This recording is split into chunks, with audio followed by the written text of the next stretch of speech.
Over there! You can't be serious.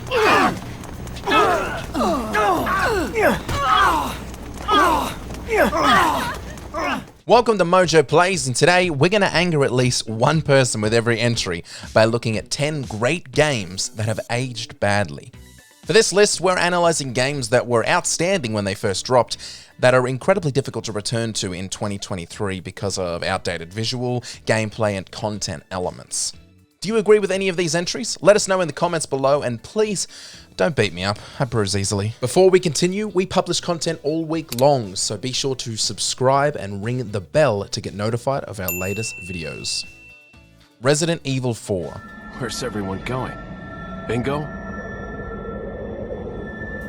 With the recent remake dropping and blowing us all away, it did an incredible job of not only reminding us of all the things we loved about the original, but also highlighting the things about the original that have become criminally outdated. The combat and gunplay has aged like a fine milk, forcing players to stand completely still when aiming. This outdated and frustrating arcade combat style has been rightly pushed out of modern games, and is not only incredibly frustrating to experience, but once it is mastered, it offers a rinse and repeat gameplay style with no flexibility or room for personal approach. With a story and tone that feels a bit cringe by today's standard, linear gameplay, and a monotone world design, this game may now be destined to fade into the shadows with a near-perfect remake now available. I'm sure you boys didn't just tag along so we could sing Kumbaya together at some Boy Scout bonfire. But then again, maybe you did. Jak 2. I want on this thing! Jak 2 is often labelled a cult classic or a misunderstood masterpiece, but the game can hardly be considered a cult classic, as upon release it was rated 9s by just about every gaming outlet who reviewed it. This inaccurate cult classic labelling has most likely come about due to how quickly the game aged, and how by today's standard, it's pretty poop. That doesn't make it a cult classic. Okay, rant over. Let's look at the game. The map design is interesting, its atmosphere is weak and outdated, and the missions and gameplay represent the worst of the early 2000s gameplay style, including repetitive escort and timed missions.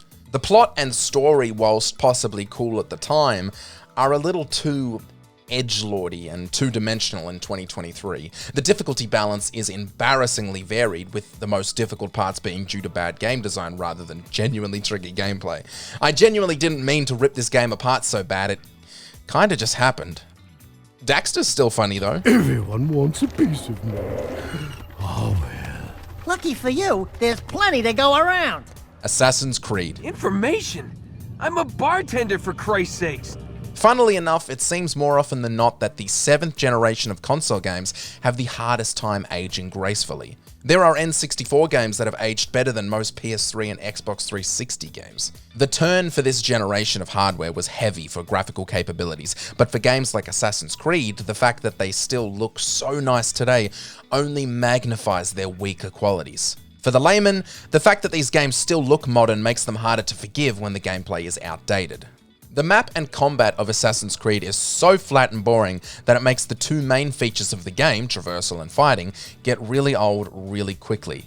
With little variation in fights, most players just stand around waiting to counter, and with even less variation in the world and map, players get bored of the universe almost instantly. Throw in a huge lack of features and missions that are about as varied as a fish and chips color palette, and you've got the makings of a badly aged masterpiece.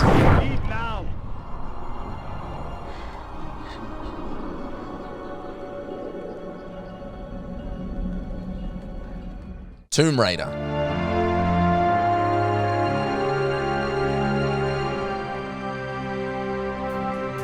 Tomb Raider was the peak of action-adventure. It was the OG, it was the beginning, and it spawned not only a massively successful franchise, but an entire genre of games. If Tomb Raider hadn't accomplished what it did, we may not have Uncharted. Unfortunately, Tomb Raider in 2023 is like stepping on a booby-trapped floor in an ancient tomb and having 10,000 arrows fly into your torso. Painful.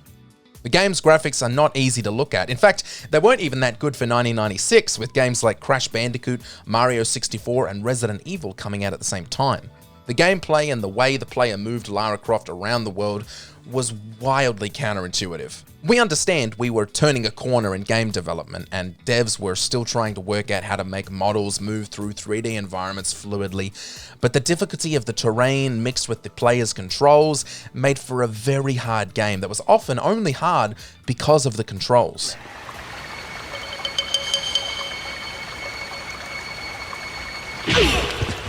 Thank you.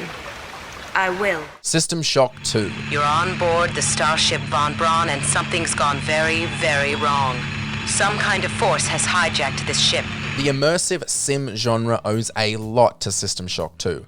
Dropping with other games of similar style that boosted the popularity of the genre, this game may have directly birthed legends like Hitman. Unfortunately, System Shock 2 has aged so poorly that jumping back to relive the nostalgia will give the player a system shock. I'm stupidly proud of that joke.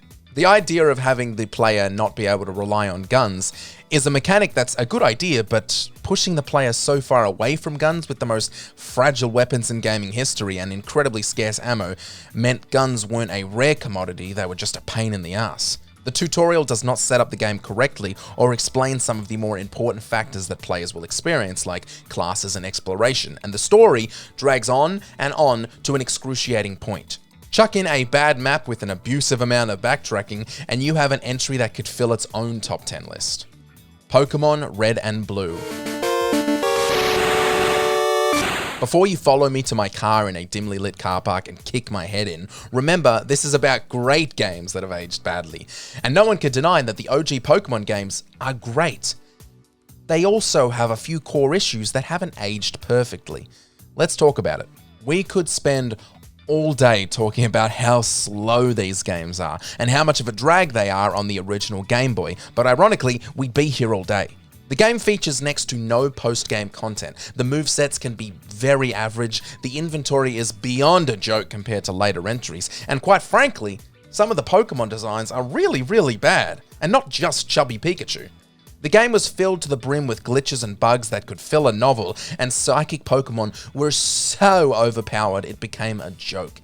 The game was often about mastering the exploits to become unstoppable. And frankly, we loved every second of it. Dead Rising. That's right. Got a tip that something big's happening. Dead Rising was an absolute blast upon release, but compared to all other entries on this list, it might be the game that would get torn apart the most for design and gameplay choices if it had been released today. The main campaign time limit has become a point of contention and argument since its release. Giving the player 72 hours before the helicopter comes to pick you up is a fun idea on paper, but could have done with a little more playtesting to find that sweet spot that would allow players the chance to do all the side missions and campaign, even if they aren't a speedrunner. The stop and aim system is clunky and outdated, and much like Resident Evil 4, feels a bit too arcadey by today's standards. The game's campy elements feel more stupid in hindsight. The AI is so bad, and don't even get us started on the transceiver. Actually do. The transceiver stops you from moving, but not the enemy, and you can't skip the dialogue. And if you don't answer, you might miss important info. Oh, what's that about, mate? Over there! You can't be serious.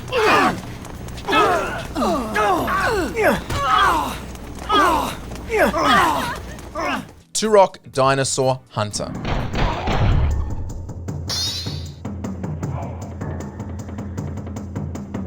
Turok released at a perfect time in N64 history. The games at the time hadn't fully utilized the system's power, and in terms of bloody, gory action games, there were next to none. Turok absolutely blew up at release, but to play it today requires a significant amount of nostalgia blinding to get the same enjoyment that players had back in 1997. The player would move Turok with the C buttons, aim with the analog stick, and jump with R. These were all buttons and features that would possibly birth inspiration for later consoles. On the N64, however, it was a little clunky. With the first-person perspective, the intense platforming sections were a nightmare, and even on the easiest setting, this game was still really hard. Even with the expansive and diverse lands, the game still appeared unpolished. We wonder if the game had been released a year later, post-GoldenEye, if it would still have been considered a masterpiece in 2023. GoldenEye 007.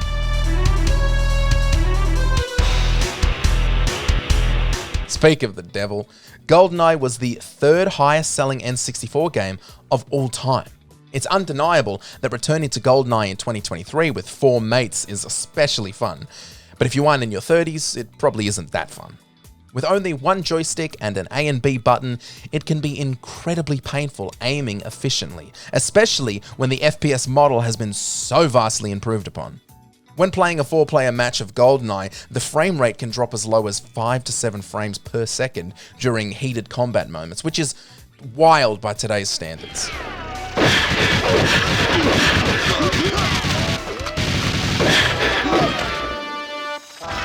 The gameplay, once mastered, makes the campaign a bit of a drag, and after the explosive first few levels, the design and variation does become a little sluggish, much like the controls. The terrain and world are visually a little hard to discern, and considering how epic it was in 1997, this game really hasn't aged well at all. Grand Theft Auto 3. I know a place on the edge of the red light district where we can lay low, but my hands are all messed up, so you better drive, brother. The move to third-person open world for the Grand Theft Auto series was substantial and was the influence for hundreds of games to follow. GTA 3 offered a stupid amount of fun and freedom. It had interesting characters and missions, and a gameplay style that made just picking up the controller and wandering around Liberty City super fun. Unfortunately, there isn't a single element in this game that hasn't been improved upon in later entries of GTA. Gameplay, missions, graphics, and atmosphere, GTA 3 definitely stands better in our memories than on our consoles. There aren't many people alive who consider GTA 3 the best in the series, as the sequel's vastly improved with every installment. The story here is also one of GTA's weakest, making the characters and universe not that interesting to return to. It's earned its rest. Let it be.